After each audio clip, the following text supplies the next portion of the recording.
Dans cette capsule, nous allons apprendre à utiliser un dynamomètre. Le dynamomètre est un appareil de mesure qui permet de mesurer l'intensité d'une action mécanique. Il est gradué en newtons de symbole N majuscule. Il existe différents types de dynamomètres, comme ceux présentés à l'image. En classe, nous utiliserons uniquement les dynamomètres circulaires et droits. Il possède également des graduations de différentes valeurs. Celui du centre, par exemple, permet de mesurer des forces comprises entre 0 et 10 newtons. Voyons comment procéder pour utiliser cet appareil de mesure afin de déterminer la valeur du poids, c'est-à-dire l'action mécanique exercée par la Terre sur un objet. Tout d'abord, commence par suspendre le dynamomètre à une potence. Il doit être bien vertical.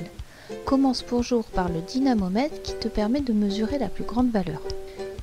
Vérifie que ton dynamomètre est bien étalonné. Le haut du curseur doit se trouver face à la graduation 0. Si ce n'est pas le cas, tourne la vis qui se trouve en haut du dynamomètre pour modifier la position du curseur.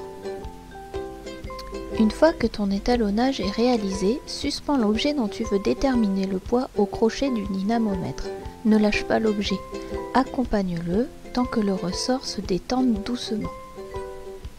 Réalise ta mesure en prenant soin de placer ton œil bien en face de la graduation afin de faire une mesure bien précise. Si la valeur le permet, tu peux même changer de dynamomètre. Voilà, j'espère que tu as bien compris et bien sûr n'oublie pas que ce n'est qu'un exemple. Le dynamomètre peut permettre de mesurer l'intensité d'autres actions mécaniques.